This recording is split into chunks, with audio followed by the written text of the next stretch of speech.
ভেঙে যায় শয়তানি। তাহলে সহজ হবে আমাকে গোস্ত বানিয়ে কুকুর দিয়ে খাওয়ানো। গায়ে লাগলো বুঝি পুলিন বাবু, তবু তো এখনো আগুন বানিয়ে বলি নাই যে তুমি বামন ঠাকুর নও গো, ভাগাড়ের বুড়ো কুকুর। সাবধানে কথা বলতে হারামজাদি। সাবধানে কথা বলতে হারামজাদি। ওই জানো আর মুস্তাক শিখিয়ে দিয়েছি। কেন আমরা কি কিছু বুঝি না? ওই দুর্যোগ মঙ্গল আস্কার উপরে তোরা মনে করেছিস আমার মাথায় উঠে বসবি? কোথায় জায়গা করবে? বেরিয়ে যা, বেরিয়ে যা এই রাজবাড়ি থেকে, নইলে পরে ধাক্কা দিয়ে বুঝিয়ে দেবো এই বাড়ি এই রাজ্য আমার বাবার। তোদের শয়তান দুর্যোগ মঙ্গলের বাবার নয়।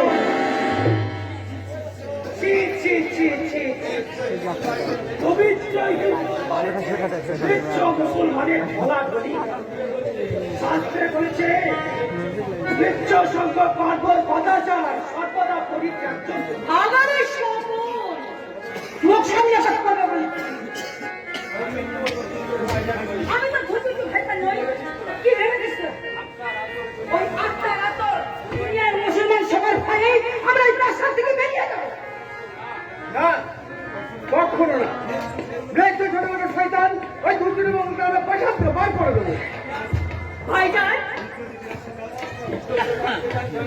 ইজ্জত যদি রাখতে চান তাহলে এখন এই মুহূর্তে ওই দুষ্টুমিদের ডেকে নিয়ে এসে এই প্রাসাদ থেকে চলে যান। তাহলে থাক থাক তোমার থাক, আর একটা কথাও বলতে হবে না। আমি দুর্যোগী ভাইজানকে সব কথা বলে এক্ষুনি রাজবাড়ি ছেড়ে চলে যাচ্ছি। তবে হ্যাঁ, একটা কথা মনে রেখো, চলে গেলে হাজার বার ডাকতেও এই আব্বাসিয়ার ফিরে আসবে।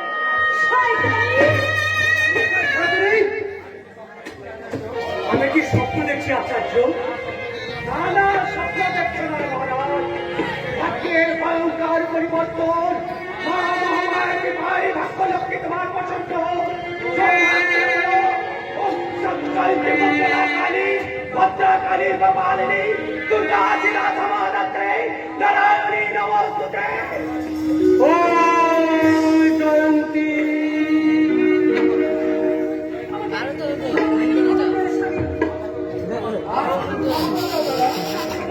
ওঠো আদিত্য, ওঠো জয়ন্তী।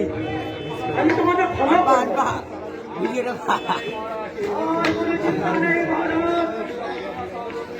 যখন তোমার সহযোগী, যখন সহকামী, তখন সিংহাসন তোমার হাতের মুঠো। কিন্তু মহারাজ অনন্ত নারায়ণ, আমার পুত্র নয়নের ব্যাপার আমার মন্ত্রী হয়। ওম তারা পদ্মময়ী ভাগ সবই তোমার দিলে, কিন্তু সাবধান মহারাজ, খুব সাবধান। শাস্ত্রে বলেছে মনুষ্য চিন্তায় কর্মে কত জানা প্রকাশ হয়ে। আশীর্বাদ করো না, আশীর্বাদ করো। আমি ভাই হয়ে আজীবন সেবা করতে পারি। চক্রান্তকারী কাকার কথা বিশ্বাস করে বাবার সিংহাসন বাবার মর্যাদাহানি করেছি। ওই সত্যবার মঙ্গলকে পুরস্কার দিয়ে তাই আজ এই মহেন্দ্র সাথে কথা দিয়ে যাচ্ছে দাদা। সেই ভুলে প্রায়শ্চিত্ত করবো আমি। প্রথম রাজা অনন্ত নারায়ণের জয় গুরু দিয়ে। রানী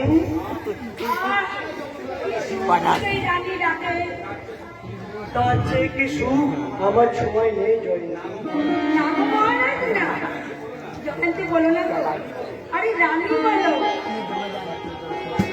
ওই রানীর মতো শয়তান শ্বশুরের সেবা করে জীবনটা আমার একেবারে পিছিয়ে উঠেছে। কিন্তু মহারাজ বলো রানী, বলো। আজ আর পারবো না গো। ওই বুড়ো শ্বশুরের সেবা করতে আমি আর পারবো না। এই প্রাসাদ আমার সর্বৈব শ্বশুরের, তুমি তার ন্যায্য অধিকার। রাজা তুমি, আর তোমার সহধর্মিনী হয়ে ওই আমি কিছুতেই সহ্য করবো না। কোনো চিন্তা নেই রানী, কাছে এসো।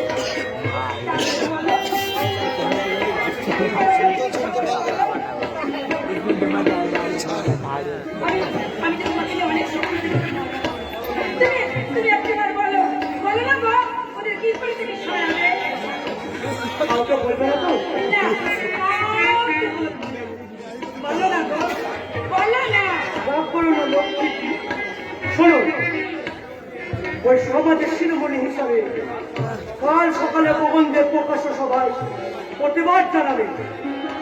সে প্রতিভা পতিতা দেবীর বাবাও সমাজপতি, কারণ আর করতে হবে না মশাই, আর করতে হবে না। কিন্তু ওই দুটো কি বলল? আব্বাসীর সঙ্গে প্রেমা সত্য। ভগবান, আমার স্বামীর তুমি সময় দেবো, সময় দেবো। পূর্ণ হতেই হবে, পূর্ণ হতেই হবে,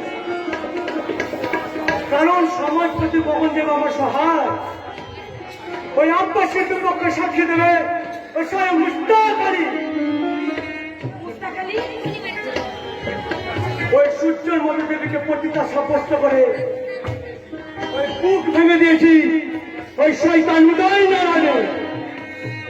কাল এক ঢিলে দুটো পাখি শেষ করে এই অনন্ত নারায়ণ বসে